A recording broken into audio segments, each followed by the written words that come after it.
I'm sure we'll still have some folks filing in, but we can get started. I expect so. So I'm Don Haas. I'm the facilitator for the Clean Call today, which is an informal discussion. I want to go around and quickly say who y'all are. I know most of the crowd, but not quite all. And Gina, you want to go next? Sure. I'm Gina Fiorile. I am the program coordinator for the Climate Literacy and Energy Awareness Network. And I'm calling from upstate New York today. Oh, where are you? I am in Saranac Lake. Nice. Near Lake Placid. Yeah. Yes, you and Ingrid probably know. Yeah, and I neglected to say my title and such. I am the director of teacher programming at the Paleontological Research Institution, which is in Ithaca, but I telecommute from just outside of Buffalo. Ingrid, you want to go next?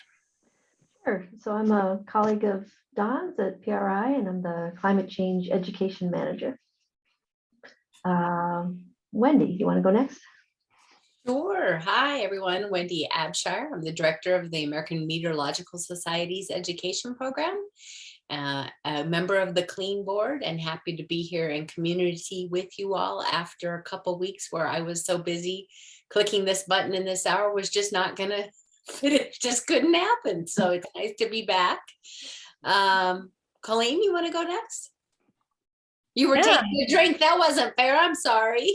That's okay. It gets me a chance to show off my really cool mug, which has a griffin and a unicorn on it. Nice. So. I think we should have a moment. Everybody can grab. Yeah. What do you got for your mugs? What else we got going on here, people? I have local. It's called Fireside Tea in it. It's really delicious. Black tea. So hi, I'm Colleen Fisk. I am the education director for Renewable Energy Alaska Project. We're a nonprofit that works statewide, K through 12 education and teacher trainings. My boss does a little policy work, but most of our stuff is in the education realm. And I am on Dena'ina Elnena lands outside of Betna, which is also known as Wasilla, Alaska. And let's see, Deb, did you go yet? No, thank you so much for letting me lurk. My name's Deb Freeman. I was an editor of a lot of science books and encyclopedias. I'm putting together a kid's science toy, which at some point I'll ask y'all more about, but it's a lot slower. And because Dawn is facilitating, I know I've read your books. I know we cited them. I can't find, but hello. And eventually for personal reasons, I'll ask you about upstate New York, because that's where I might try to escape to. Out of Jersey. Thank you. Let's see, Carrie Herndon, have you gone? Oh, I haven't. Thank you for passing it to me. I'm Carrie Herndon. I'm the curriculum specialist with National Center for Science Education. And I don't know if Jim has gone yet. I don't think so. Okay, so thanks. And sorry, I've got a camera not behaving well. I'm trying to get that going. Jim Callahan, Mobile Climate Science Labs. And has Frank gone or Ingrid? Ingrid has, Frank has not. I've gone. Sorry, I just got here late. Frank Neapold, NOAA Climate Program Office. Is that all we're doing today? You know, if I was a tree, what tree would I be? Or what mug do you have nearby? I think is what we're impromptu. Nothing. Yeah. Wow. It's moved. Well, I used to have one right here, but it's not there anymore. And I think we've heard from everybody but Cheney. Is that right? I think so. I'm Cheney. I work for the Reading and Writing Project at Teachers College at Columbia University and the Climascope Project. Thanks. And announcements for the good of the order. I'm just excited. We have some money to hire a STEM contractor for the summer. So we're going to be working on more curriculum updates and have support. It's the first time we'll have that. So nice. Just excited about it. I don't know if it's good for the good of the order or not. Yeah. For the good of you, that's good. You're part of the order. I just put a link in the chat to an Atlantic article that came out last week about the state of earth science education in the US, which I was quoted in and didn't sound too stupid. So that was kind of nice. But if you haven't seen that, I think it's an important issue that relates to what we're doing. And Frank's got a hand up. Yeah. So I just put a link to a report that we released back in February, which is an inventory of all federal climate education, training, public awareness, public participation, public access to climate information programs in the federal government. And I'm building the team to update the report for FY22. We'll also be looking at the FY23 proposed programs, which is what we did last year. And when we look at the FY22 proposed programs, we'll see which ones actually were added in our very complicated federal budgeting process. Not a lot of what we thought was going to be coming from the president was added in 22, but other things have happened. So, but it's the bottom line is that there is a robust number of programs across the federal family in the space, but we are unaligned, uncoordinated, and working in a lot of missed opportunities. So I'm starting in a federal interagency working group again, but expanding the scope to include not just education, but now training, workforce, public awareness, public access programs across the federal government. There are like 20 agencies and departments involved. Department of Labor, Department of Justice, HUD. It's not the usual suspects of NOAA, NASA, and NSF, which is exciting. We'll see what we're able to do under this administration. Hopefully big things with existing as opposed to enhanced, which isn't happening. Cool. And Jim's got a hand up, and Colleen has stuff in the chat. But... Sure. Well, I'm looking to make sure I'm not stepping ahead of anybody here. So I'll give an announcement on the STEM for All video showcase, which just opened today. Clean is represented. But here's kind of a breakdown of it. This is our second year, Clean second year being represented. There's 267 videos from programs, all federally funded of all types, but they relate to STEM. It's a fantastic networking opportunity. It's a fantastic way to connect with other programs who are doing things on the environment, on STEM, on climate change.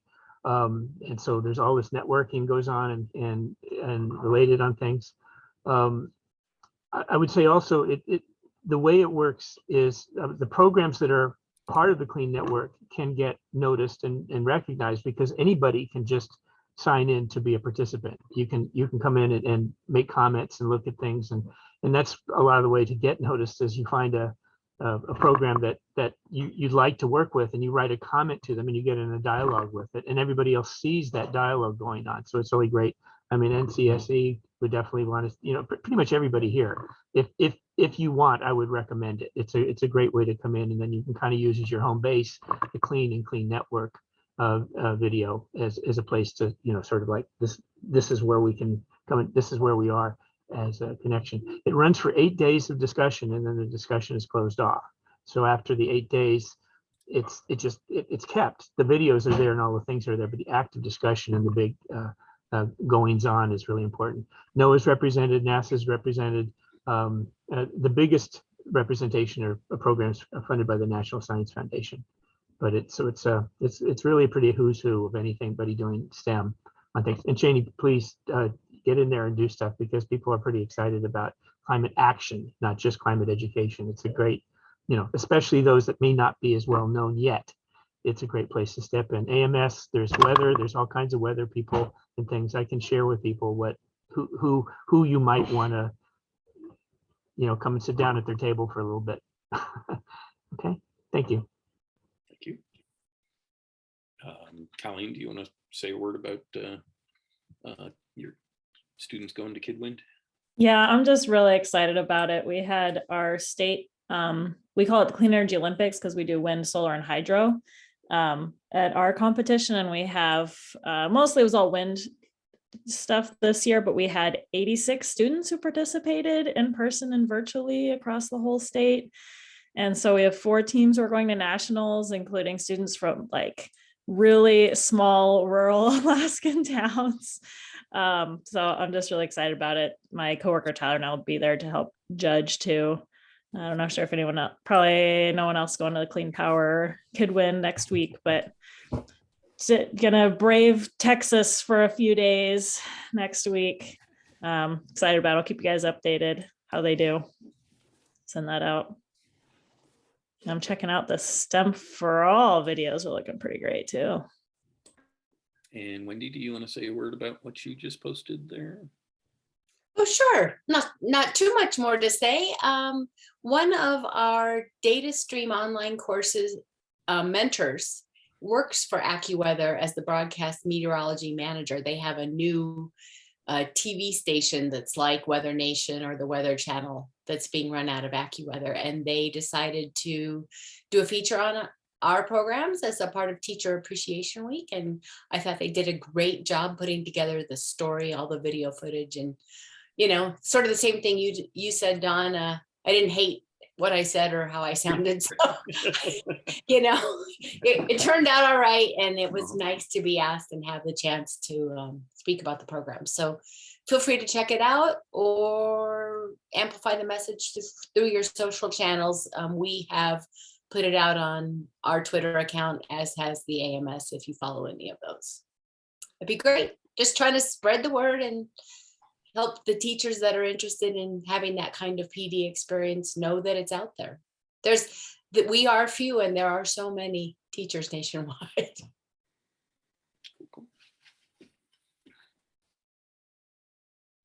And other announcements? Emily, do you want to say a word about what you just stuck in the chat? Oh, I was just also saying, hey, if you're checking out the STEM for All videos, feel free to check out ours too. It's about a project that we're doing, working with sensors and youth and middle school youth. So it's a fun little video. Yeah. Thanks. Other announcements?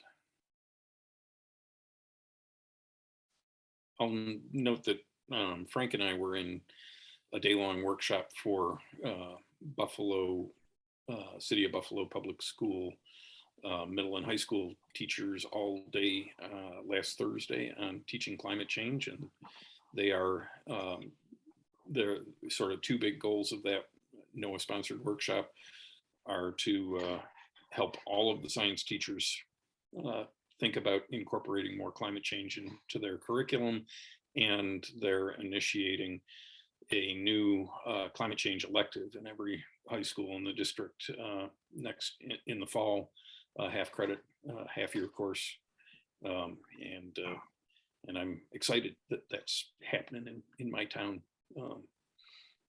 We had 100 teachers in the session, which was about half of what we were told might be there, but it's still pretty good. So, but for a school district like Buffalo, that's a pretty big fraction. Yeah. One of the just out of curiosity, given who's here, one of the cool things is when you think about the 15,000 school districts in this country. Let's just say it again: 15,000 school districts, right? Just so we always remember the scale. Like Wendy, we're few, there are many. But as far as I know, I've never heard of a school district, a public school district in the United States, try and create a science elective on climate. Has anybody heard that? Well, anywhere? I do know of much smaller scale. I don't know of anything at anywhere near that scale. And one of the 2 Ithaca high schools does have a climate change elective, but there's just one section of it in the alternative community high school in Ithaca. So right. Lots smaller scale. But Frank, I would say we aren't there yet, but we're trying really hard to have Montgomery County do it because they are right next to Lowell, and Lowell has an elective, and they're pretty excited about what we're doing. So if we want to double up on that one, that's a serious candidate. That's a serious candidate, but we got to work on it. Thank you, Jim. I live in that county, so yes, you do. what's interesting is that no other county has. I mean, it's just an interesting, as this work rolls across time. I've never heard of one. I mean, there's lots of different ideas, and one of the key points I'm trying to advise the leaders of that class is it really should be echoing more to a science, technology, and society course than a biology course or a chemistry course or a physics course or even an earth science course. Given all that we know about science and solution coupling on this topic, especially at a high school level, that class should definitely be climate science and solutions, not climate science, which is going to be very problem heavy and not balanced with the solution ratio of 50-50. So, but so if you think about this over time and you go, oh, there was this school district, I'd be keen to know, because I called him out pretty hard as an awesome innovator in the school district space. Yeah, and I will note that Prince George's County, which is adjacent in Maryland, Prince George's County, Maryland, has a required course in all of its 20-some high schools called Biogeochemical Systems, which is climate change heavy. And Ingrid and I have, and our colleagues at PRI have been working with the district for 4 years on professional development related to that course. So it's not exactly a climate change course, but it's got a lot in it. And if I can go, I mean, this is one of these that if we had 12 doing this, we'd be happy, right? If the one we're working on gets pushed, is 16th to do it because 15 other jumped ahead, I'm happy, right? Of having things go specifically, as an example, at least in Montgomery County, there are 8 of the high schools have teams that are doing climate action. Okay, 8 of the high schools, 16 students, they have cameras, they're doing it. It's just an example of what you can do, but we know it works and it's popular. And that's the Montgomery County Department of Environmental Protection is supporting it as the, I'm going to get the different nonprofits that do it. But we have the workings of it. And I know the county has also done a youth climate summit. The public school system is there. I've sat in a meeting with Mark Elridge, who's the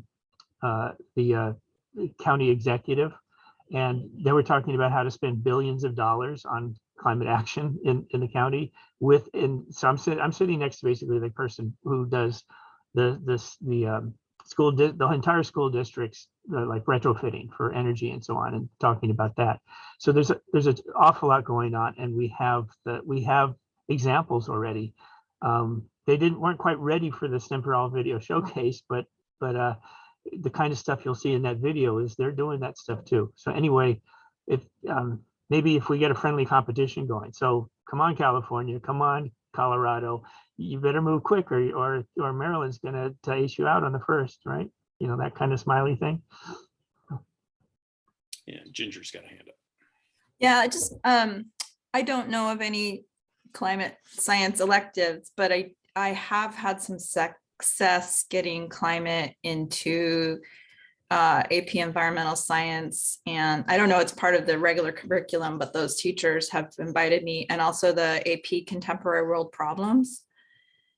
And I wonder if anybody, I mean, who designs the AP? Is that the College Board? Maybe that's something we should reach out to the College Board and see if these things can be incorporated in their curriculum units. Mm-hmm. Yeah, that's not a bad idea. Wendy? Yeah, I just wanted to build on the conversation and say, I mean, this topic seems like it is outstandingly ripe for a conference conversation with multiple people contributing to what is known or calls to action or opportunity, highlighting success stories. And since I am not an organizer of the AMS Education Conference, I feel, I can easily say people ought to consider putting papers into that they'll be due in August for calling for a conversation about this specific topic. I know of individual classes. They're either environmental science classes that have components of all the courses that we offer, and they're broad, or weather and climate classes. and these are individual teachers that are standing them up as electives. So the number of models that could be drawn upon of, where are the synergies, where are the best, get a tiger team together. I mean, there's just a lot of opportunity here for the people that have been pioneering and poking at this to come together and create a pretty compelling model for a class, or it certainly make a great conversation in a professional setting. Yeah. One interesting thing that, so I'm in Erie County, New York, which is where Buffalo is, and we're working with Prince George's County, Maryland, and both places, the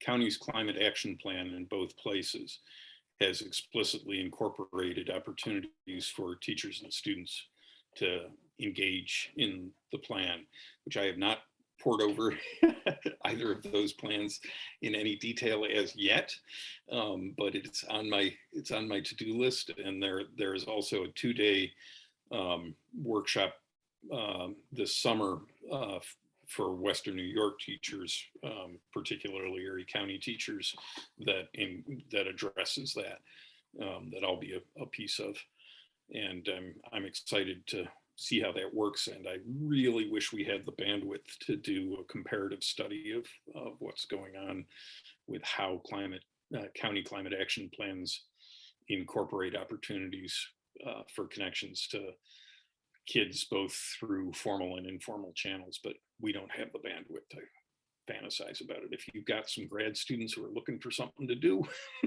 I'd love to rope them in and put them to work.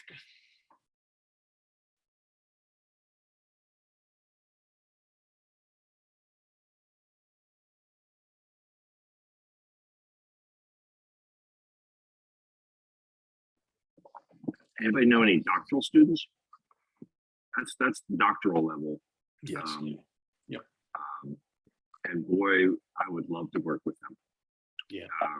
Because, and I mean, Wendy, I love your idea, because I think it is exactly right, is that there's been so much innovation and noodling across the, millions of teachers and the hundreds of thousands of schools that,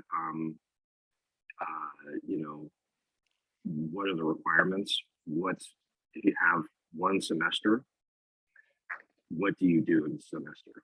If you have a year, what do you do in a year? You have, a more coherent approach to high school. It's a really interesting thing. When I did the analysis of the career and technical education offerings in the Buffalo school district, I found 7 related career and technical pathways that could be very, very interesting. How close they are to climate solutions that's an interesting process, but it's bigger than just that. But still, I think it's a good place for us to go. Gina, I'm wondering if you want to mention anything about the thing we're cooking on for September, because that's also where this could show up as a place to be advanced. Yeah, that's a great point.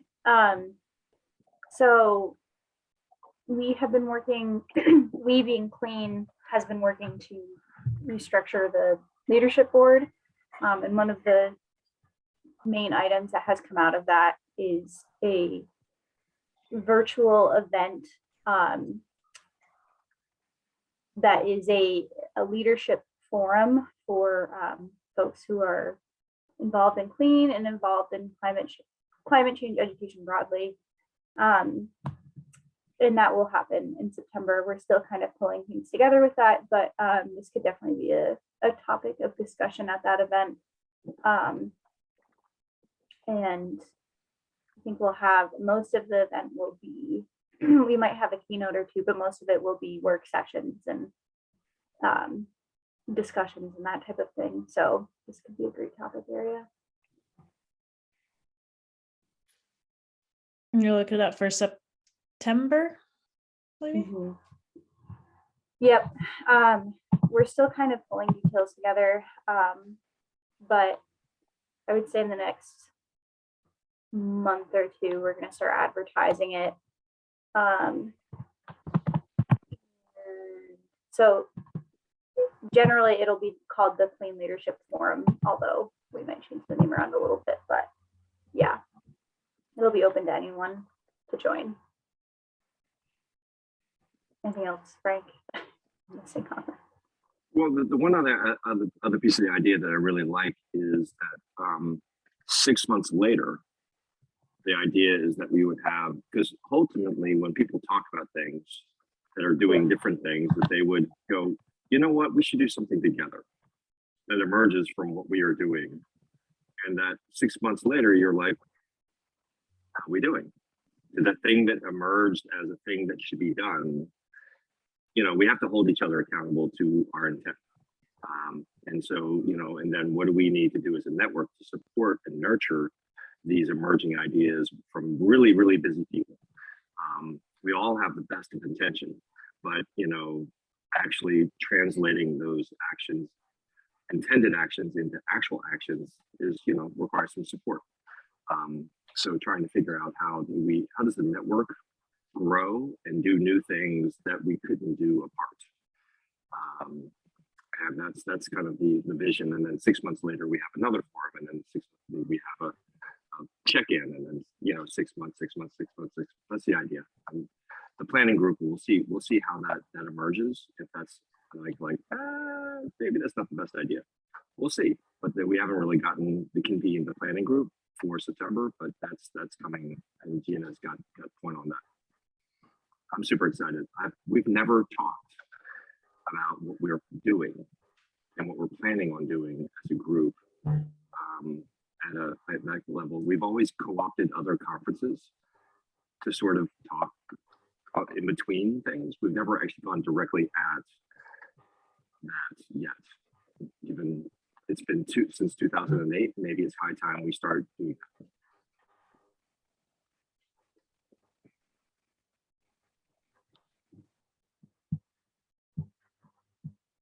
Yeah, I put in the chat that the Science in the Virtual Pub series that we host is the May 25th session. Will be a panel of educators educators and students talking about climate change education, and it includes high school and high school science teachers, a couple of high school science teachers, a middle school social studies teacher, a couple of high school students who will mostly talk about their frustration with the lack of climate change education that they've had, which includes my daughter, and me, and a science education professor. And I think that'll be an interesting session. And I will also, for a perhaps more less heavy session this week, we've got the Science of Muppetry. So join us for that, which is a little different from much of our offerings. What did you say? The Science of Muppetry. Really? Yes, Annie Ozar, Annie Fresh Ozar is, I don't remember if it's 4 or 5 time daytime Emmy Award winner for her work on Sesame Street. And she's one of my former high school students. And she's going to be talking about the scientific thinking that goes into making Muppets. And I'm super psyched about it. I do know Sesame Street is starting to think about climate change. They're in thinking mode, and which is wicked cool.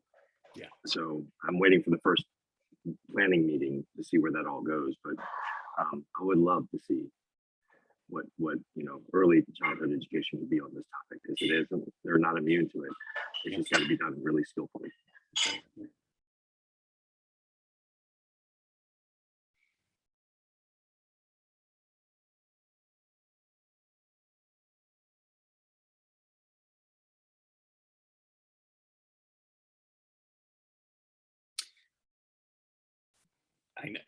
The ad has a picture of Annie with snuffleupagus as part of the answer to that. We'll see where she goes. Snuffleupagus is always the most fun to say, let's be honest. Yes, indeed. Yes, indeed. He's also the sweetest, I think. They're all sweet, but he's just particularly sweet with his big eyelashes. We could just stay away from Elmo, I'd be really happy. I'm just like, I think a little bit Grover and you know, Cookie Monster and Oscar way over Elmo. I don't know why I have an aversion to Elmo, but I do. Probably the tickle me Elmo creep factor. Oh my God. Thank you. Thank you. Yes. I think you got it. Or the scary Elmo knows where you live. Yeah. Yeah, my mom had a parrot. So as a science teacher, she would bring the parrot to school with her, and she named the parrot Beaker after like the Muppet character. Oscar was my first recycling teacher. Ah, very good. There was actually, did none of you attend that? I don't even remember what it was called or how I found out about it, but there was something with like the Sesame Workshop people and Nickelodeon and some other children's programming, and it was all about science education. Yeah. It was a webinar that was on a month or two ago. Yeah, it was an NSF webinar. That's right. That's right. Yeah, that was pretty interesting.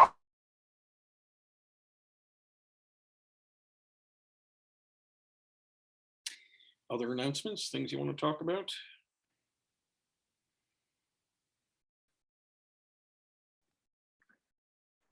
I got a question for you guys. We've been doing some interesting analysis on the importance of the work we do, and we found the IPCC Working Group 3 report recently released is chock full of calls for what we do. I mean, just like seriously, massive new language. I've never seen the IPCC call for the stuff that we do as strongly. You got to read a little bit between the lines to see it, but is Working Group 3, which is all about mitigation, adaptation, implementation to solve climate change or reduce its impact. But anyway, I mean, has anybody else been paying any attention to Working Group 3 this year? Not really the education piece. I'm looking at other pieces, but that's interesting. I'll have to go into it. I'll try and find some reference here, but I mean, it's just really interesting to see them finally get around to like all the society side of climate action, and not the more science, more decision makers need more science side of the equation, which has been since 1990.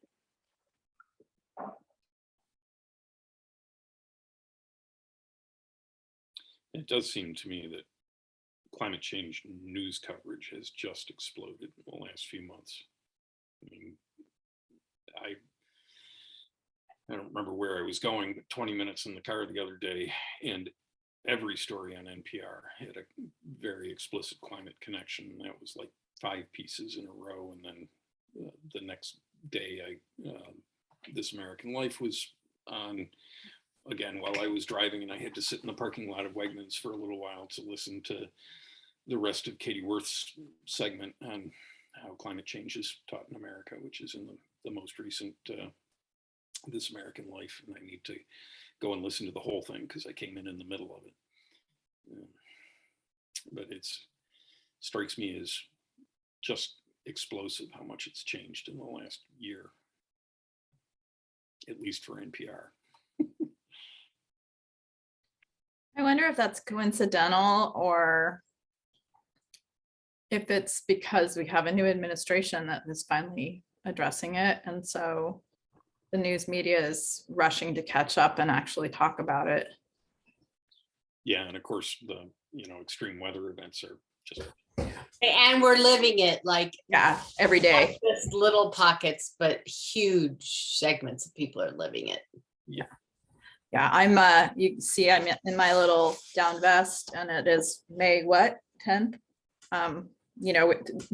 Sunday, Mother's Day is supposed to be our safe day to put our plants in the ground, and we have frost warnings for this week. And I don't remember that ever in my life. And I guess it's just, supposedly it's just an El Nino or a La Nina, but we've had those before and I don't remember this ever in my life.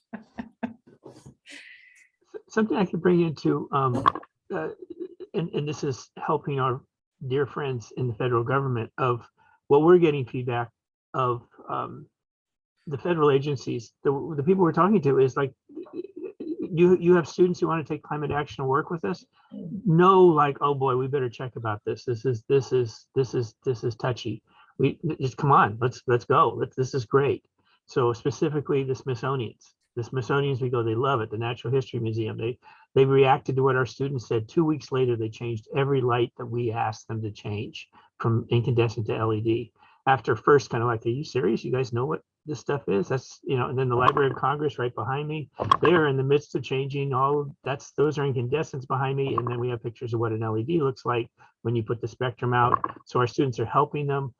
The Capitol building helping them, the National Gallery of Art. I mean, we are not getting anybody saying, I think this is uncomfortable for us to be talking openly about climate action in the form of energy efficiency. I mean, it's a practical thing they can do.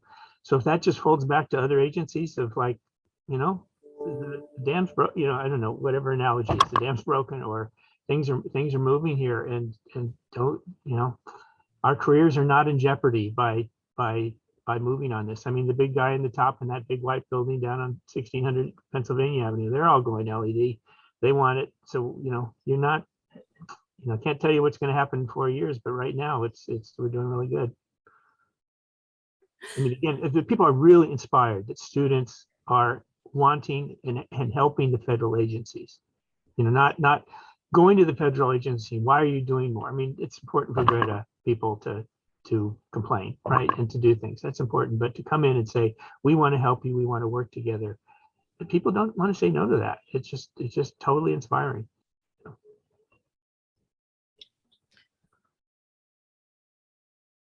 So I just got a text from my friend from Yahoo News. That's just so funny since we're talking about this. Over half US in drought as wildfires and tornadoes spread across US. It's not funny, but it's funny, a coincidence that he just randomly sent me this text while we're talking. Right, yeah. And Ingrid's got a hand up. Yeah, I was going to say, I wonder if part of the reason there seems to be more media coverage is that there's more money going to climate solutions. So I subscribe to this newsletter called The Climate Optimist. And in the last issue, they talked about the numbers, the dollars going to various projects. And it's not as much as all of us would want, but it's still, I'll read you some of them. So there's $20 billion going to upgrade public transit, the largest investment in history. $6 billion to keep struggling nuclear plants open. $4.7 billion to plug abandoned oil and gas wells, which are a source of methane. $3 billion going to low-income families so they can retrofit their homes. $300 million for a methane hub. $46 million climate funding for indigenous communities. So that there's money going out for these projects, and maybe people are hearing about that, or the news media is covering it more too.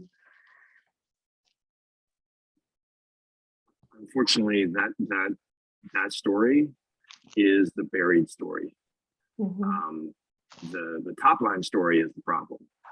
And one of my big concerns about us not teaching climate change is because you don't have trained professionals who actually know the pedagogical, psychological, and developmental requirements of young people, and the connection between anxiety and hope.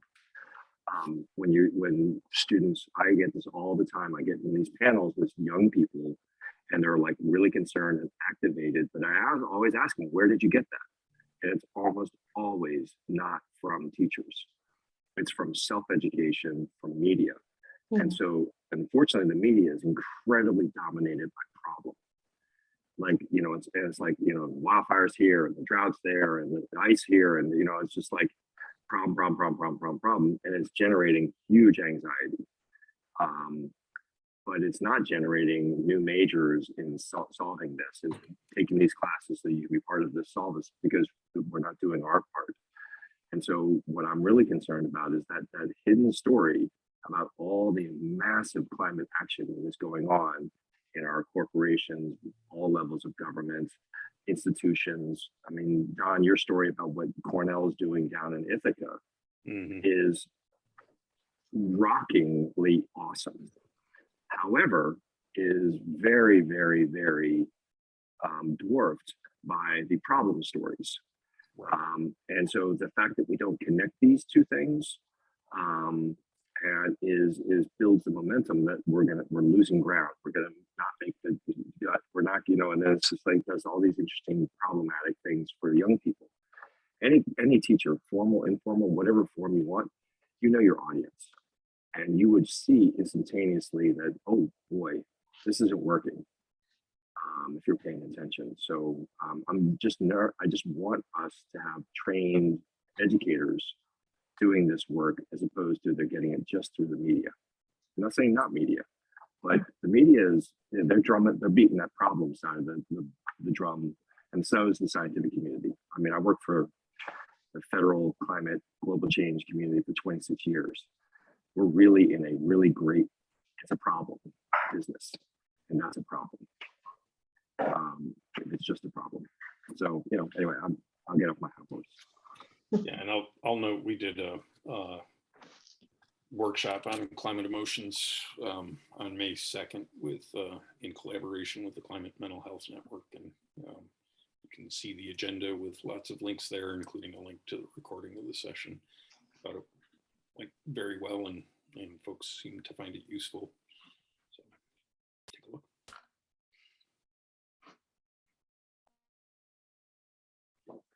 Don, what was the bottom line of that webinar? I mean, were there recommendations on how to help with mental health? I think the bottom line was the best way, my key takeaway anyway, was that the best way to deal with anxiety and depression is to get to work on the problem and to help students get to work on the problem. So that's the one sentence summary.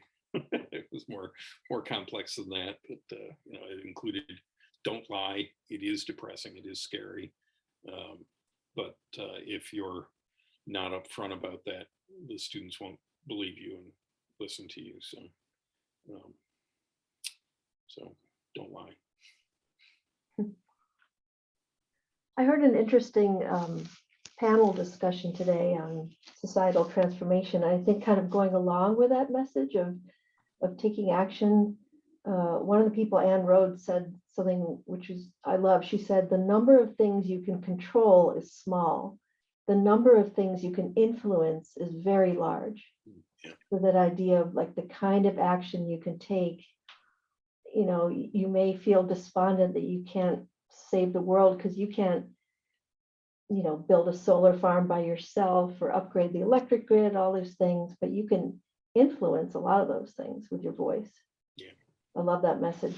Yeah, me too. Does everyone know Ayana Elizabeth Johnson's? She has like a thing that she calls 3 things. Are you familiar with that? Let's see. She has a thing about find the epicenter of your Venn diagram. So you're like, you focus on the things that you're good at, the things that bring you joy. And what's the other thing? Oh, gosh, I'm trying to find it. I have a bookmarked website, but it's not right at the top. I'll try and find it and send it to the group later, because it's probably something to just put in the clean list for people to use. Is that what Carrie just put in the chat? Might be. Yes, the thing that needs to be done. Yeah. So it's just like, don't try to do everything because you'll be overwhelmed. Do what you're good at and do what brings you joy. So I think that's really important. And I think that's good too, because it makes space for, romantics and artists and stuff, because it's cool to do. If you need to be writing poetry, then write poetry, and that actually can still educate and influence people.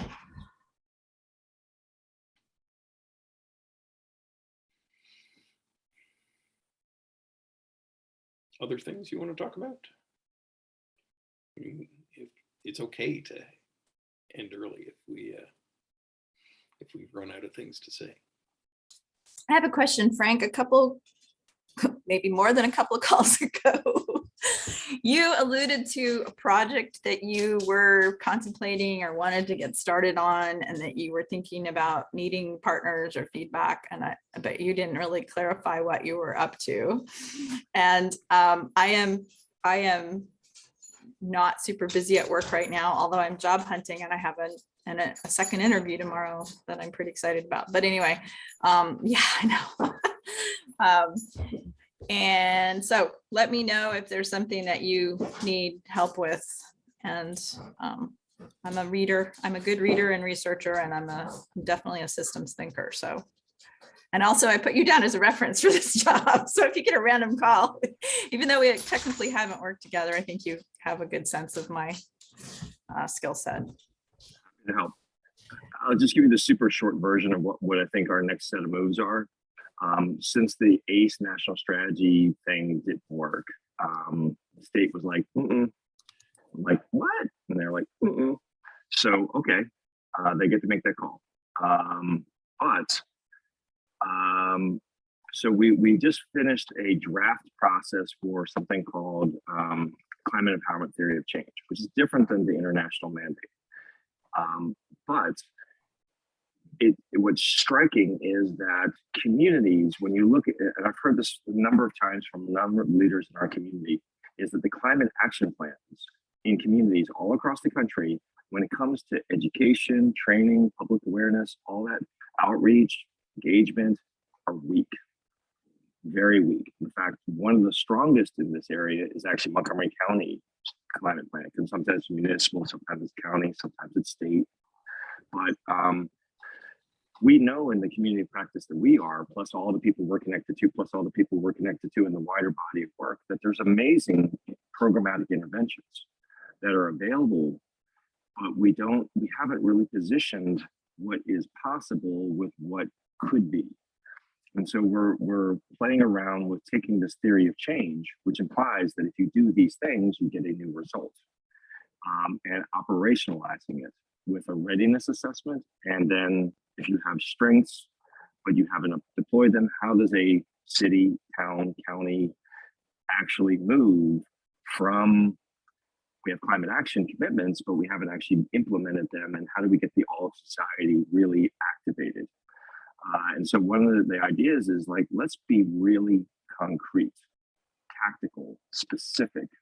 So if you were Mark Ehrlich, who is the county executive for my county, what specifically are we asking him to do relative to K-12 education, relative to community college, relative to higher education, relative to place-based education, relative to informal education? Just keep on going down the list of all these things that are in communities, which if you were not, well, maybe we should do working on our career and technical education. There are specific instances across the country where that is being done really well right now, as it relates to climate solutions. Be specific, which counties, which districts, which pathways, and actually create a guide that says, if you want to do this, look here. If you want to do this, look here. So there's a couple of next steps that we think that people who are leading climate action could actually work with us in much more tactical ways, as opposed to aspirational vague, because they get overwhelmed when it comes to the stuff we do so fast. But if they don't, it's the Achilles heel of climate action. And let's protect the heel. But let's do it in a very specific way. So, there are 30,000 communities in this country, plus our tribal nations, plus our territories. It's a large enterprise, but at the same time, there's community is the thing that is common. So Buffalo is a really interesting example of that. They're starting to activate their K-12 education system to support their climate action. And so we're trying to figure out, how do you use those things, like Buffalo schools? They went with an elective to do this. That's one piece of how you do that. So Ginger, I hear you. We will go community on this. because the wisdom of our network and our wider networks of networks is where the specificity will come in. But we have to write it in a way that they're used to reading this language. So it won't be our format. It'll be like the ICLEI guide for climate action, because that's the #1 guide that guides communities making climate action plans. Well, let's get the best version of what they would do on climate empowerment or climate literacy or climate education or whatever it ends up being called. But that's, I see that over the next, I've got interns and contractors starting soon working on this. We're actually working out the templates right now. So Ginger, if we'll send it out for like, what do you think about this? What would we put here? So, I would love examples from all over the country.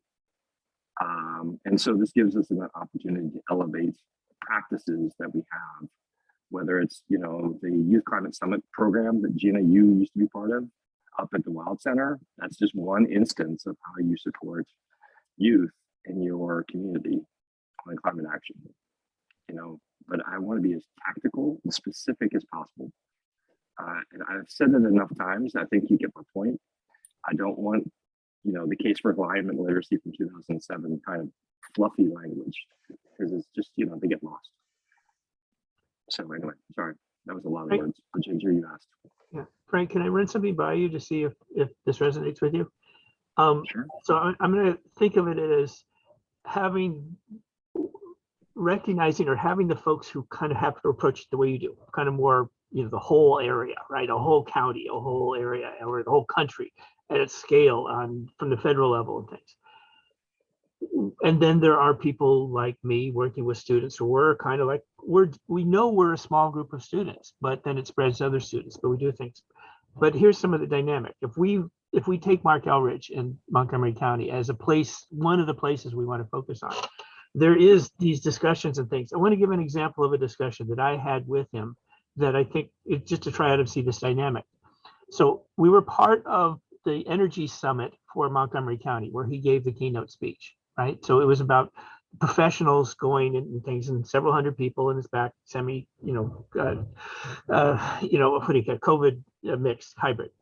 Okay, so he gives his talk, and I figure I know the thing. You go up and you talk to a person, and you're friendly, and you say something. You might get a couple minutes with him, right? And I figure, okay, I'll just say a few things, right?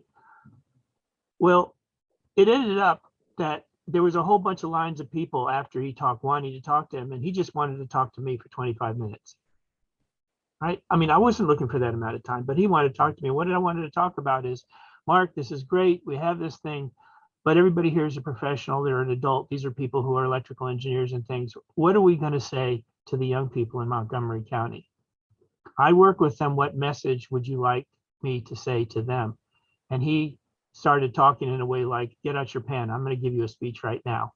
And he talked and he talked and he talked and he went into it. I mean, it was like, he gets it as an elected official. He's got to, if he wants a vote, he's got to get the kids, right?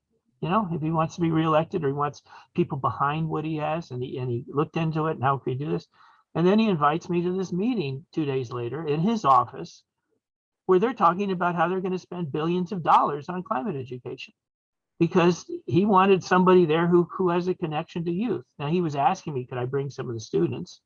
And in 2 days, no, they're in school. I couldn't, but it did the thing. But I mean, just a thing of, it can speak to if you're having students doing things, you get attention of people that perhaps if you're coming from the top down, you don't. And our students are not asking for 80 things. They're asking for 1 or 2 things, something very specific. We want you to make this school more energy efficient. We want to change these street lights. We want to do this. And we point out a thing, we want to help on things. And we've already figured out how it's going to save you money. So why aren't you going to do it, right? And he gets an easy win. He helped all these students to do all these things. So I just think it's a really good thing. But I don't know a lot of people like you, Frank, who have the power from the federal government to do things. If we can work together, top down and bottom up, maybe we can get some things going in a county we both know and love. Okay. So let me show you something, Jim. It's a Rockville. silly example. No, Rockville's right, not a silly example. Sorry. Okay, Rockville, Maryland, in the heart of Montgomery County, the one we're talking about, there are 9 charging stations. Sorry. There are 9 charging stations for electric cars. It is next to impossible to charge your car if you have an electric car in this area. Washington, D.C., it's abysmal. Abysmal. If I'm on the, this is recorded, yes it is. I'm on the record. Charging an electric car in Washington, D.C. is next to impossible. Yes, it is. There isn't a street charger except for the broken one in front of the Natural History Museum. I mean, the Air and Space Museum. I mean, come on. There is a practicality to all of this. And if you're gonna, one of the moves in climate action is to transfer all heating to electric, right? Heat pumps. The HVAC community pathways in career and technical high schools are not generating the number of people that we need in order to electrify all heating in the county of Montgomery County. It's not happening. So, you know, I mean, sometimes we get these big things and we miss the easy low hanging fruit. Let's start with the low hanging fruit. And, you know, you can have kids. I'll just give you, sorry, I'm pontificating a lot today.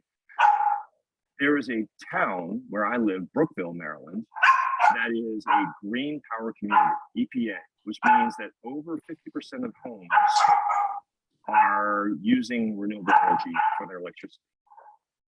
The way that happened was 2 people walked around and said, can you just sign up for the default program to get your house to have renewable energy?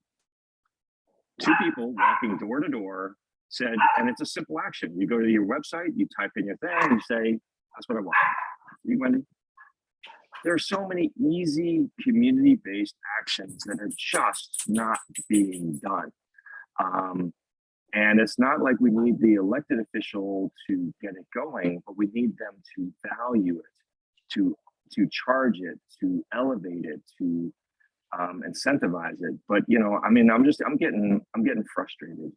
Sorry, I'm just blasting today. But there's so many easy things that we just aren't doing. That is, I want to figure out how can we get them, because if we normalize this stuff, then we can actually get going. And then it looks normal. But I'm telling you, Jim, for all these communities that are talking all this climate action stuff, I'm not seeing it. Right. Oh, Well, Washington, I told you guys, Washington's a joke. I mean, Jay Inslee ran as the climate candidate, and I can tell you that our Department of Ecology does not do education and outreach about climate, nor does any other department in our state agencies. Right. But it's just Right. not So happening. there's a lot of other things that need to be ramped up. Yeah. And Frank, your truth is absolutely the truth. The what is on paper is climate action, and what is happening is another whole subject which can get me going and you going, and there's a big gap. I would just say though that maybe, you know, I mean, each of us does what they can, and I can say that young people can latch on to a particular example and go with it. And if you do that, the elected officials don't, I mean, generally, if it's framed right, they see it as a win for them and they do it. They're not used to that. And I think the thing is, it has been so, maybe some of the positive we've gained, the big we, again, if I reference Greta Thunberg, you know, and that kind of work, but climate action for students has been defined as something you do politically. It's something you're asking to do, not you do it yourself. You're involved in it. So if you pick out a training that you need, you know, that we need, let's get some training in this particular school for electrical vehicles. Let's get it on this corner. Let's get it at this school. Let it get this thing. And we're going to make it happen.